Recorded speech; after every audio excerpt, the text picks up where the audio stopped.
इंतकाम भाग एक। ये कहानी शुरू होती है एक हंसते खेलते परिवार के साथ, लेकिन इसका ऐसा दुखद अंत होगा, ये किसी ने सोचा नहीं था। शिखर और अवंतिका दोनों की शादी को 2 साल हुए थे। आज शिखर के छोटे भाई रौनक की शादी पक्की हो गई थी। अमृता और रौनक दोनों एक दूसरे से प्यार करते थे। कुछ ही दिनों में दोनों की शादी होने वाली थी। रौनक और शिखर के माता पिता बचपन में ही चल बसे थे। शिखर ने छोटी उम्र से ही काम करना शुरू कर दिया था। उसका एक ही सपना था, अपने साथ साथ रौनक को भी पढ़ा लिखा कर काबिल बनाना। शिखर का सपना आज पूरा हुआ था। रौनक एक बहुत बड़ी कंपनी में मैनेजिंग डायरेक्टर बन गया था। आज अमृता, जिसे वह बहुत चाहता था, वह भी उसकी जिंदगी में आने वाली थी। शिखर, अवंतिक और रौनक तीनों अमृता के घर बैठे थे। शादी की बात कर रहे थे। सारी बातें तय हो जाने के बाद तीनों उठकर खड़े हो गए। शिखर ने अमृता के पापा से कहा, अंकल, आप शादी की तारीख निकलवा लीजिए, और हाँ, हम शादी बहुत ही सिंपल करना चाहते हैं, तो ज्यादा परेशान मत होना। शादी का सारा इंतजाम मैं देख लूंगा। अमृता के पापा जगवीर जी ने कहा, बेटा, तुमसे बात करके तो मेरा मन ही हल्का हो गया। तुम चिंता मत करो, मैं सब कर लूंगा। शिखर ने अवंतिका की ओर इशारा किया। दोनों विदा लेकर चल दिए। बाहर आकर रौनक ने कहा, भैया, आप भाभी को लेकर चलो, मैं थोड़ी देर में आता हूं। यह सुनकर शिखर ने उसे घूरते हुए कहा, तुझे पता है ना रात कितनी हो गई है? सुनसान रास्ता है, जंगल भी पड़ता है, चल हमारे साथ। अवंतिका ने कहा, ओफ, आप भी ओल्ड फैशन हो, इसे थोड़ा सा टाइम दीजिए। अमृता के साथ बिताने के लिए इन दोनों की जिंदगी का आज बहुत बड़ा दिन है। यह सुनकर शिखर हंसने लगा। रौनक को वहीं छोड़कर दोनों वापस चल दिए। शिखर जल्द से जल्द घर पहुंचना चाहता था। रास्ते का कुछ हिस्सा जंगल से होकर गुजरता था, जहां स्ट्रीट लाइट भी नहीं थी। शिखर बहुत संभल कर गाड़ी चला रहा था। शिखर ने अवंतिका से कहा, जानती हो अवंतिका, मुझे अपनी शादी की जितनी खुशी नहीं हुई थी, उससे ज्यादा आज हो रही है। आज ऐसा लग रहा है जैसे मेरा सपना पूरा हो रहा है। मैंने रौनक को अपने बेटे की तरह पाला है।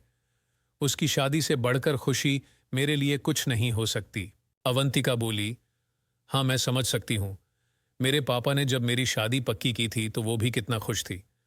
आज तुम वही खुशी महसूस कर रहे हो। तभी गाड़ी को तेज झटका लगा, जैसे गाड़ी किसी चीज से टकराई हो। शिखर और अवंतिका घबरा गए। शिखर ने फटाफट ब्रेक लगाए। अवंतिका की चीख निकल गई। शिखर ने कहा, पता नहीं, शायद कोई जंगली जानवर होगा। मैंने बातों के चक्कर में ध्यान से देखा नहीं। मैं उतरकर देखता हूं। अवंतिका बहुत डर गई थी।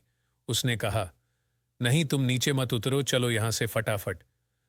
शिखर भी घबरा गया था, लेकिन फिर भी उसने कहा, उतरकर तो देखना पड़ेगा, कहीं कुछ गाड़ी के नीचे ना फंसा हो।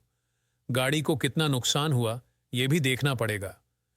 वह अवंतिका से बात कर ही रहा था, तभी अवंतिका सामने शीशे में देखकर चीख पड़ी। उसे देखकर शिखर ने पीछे मुड़कर देखा।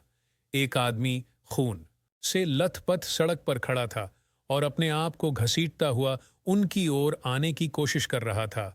वह बुरी तरह जख्मी था। शिखर और अवंतिका बुरी तरह घबरा गए। शिखर उतरकर उसके पास जाना चाह रहा था, लेकिन अवंतिका ने चिल्लाते हुए कहा, भागो यहां से, तुमने एक आदमी को उड़ा दिया है, पुलिस केस हो जाएगा। घबराहट में शिखर ने गाड़ी भगा दी। फिर उसने सामने शीशे में देखा, वो आदमी गिर पड़ा था और हाथ जोड़कर मदद के लिए पुकार रहा था। शिखर घबराहट में गाड़ी भगाता हुआ बहुत दूर निकल गया। शिखर को बहुत पछतावा हो रहा था। हे भगवान, आज ही यह सब होना था। पता नहीं बेचारा बचेगा या नहीं। अवंतिका बोली, शिखर, अब इस बात को भूल जाओ। उसे बचाने के चक्कर में तुम्हें पुलिस पकड़ लेती और हम सब का क्या होता। हाँ मिलाकर शिखर ने गाड़ी की स्पीड तेज कर दी। कुछ ही देर में वे दोनों शहर में पहुंच गए। वहां पहुंचकर दोनों ने राहत की सांस ली। अवंतिका ने पानी की बोतल निकालकर पानी पिया और बोतल शिखर की ओर बढ़ा दी। शिखर ने मना कर दिया। कुछ ही देर में घर आ गया। शिखर ने गाड़ी पार्क की और उतर कर देखा। गाड़ी पर सामने से डेंट पड़ गया था। एक ओर की फ्रंट लाइट भी टूट गई थी। अवंतिका जल्दी से गाड़ी से उतरी और शिखर को लेकर अंदर आकर सोफे पर बैठ गई। शिखर ने अवंतिका की बात में सहमति जताई, लेकिन उसका मन अंदर से उसे कचोट रहा था। बार बार वही दृश्य दिख रहा था। खून में लथपथ आदमी उठकर किसी तरह उनकी ओर आ रहा था। फिर वह गिर पड़ा और जमीन पर पड़े पड़े हाथ जोड़ रहा था। शेष आगे, शेष आगे।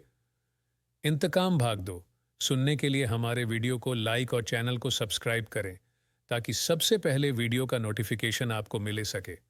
और कमेंट करें ताकि हमारा मोटिवेशन बना रहे। हमारी वीडियो देखने के लिए धन्यवाद। आपका दिन शुभ हो।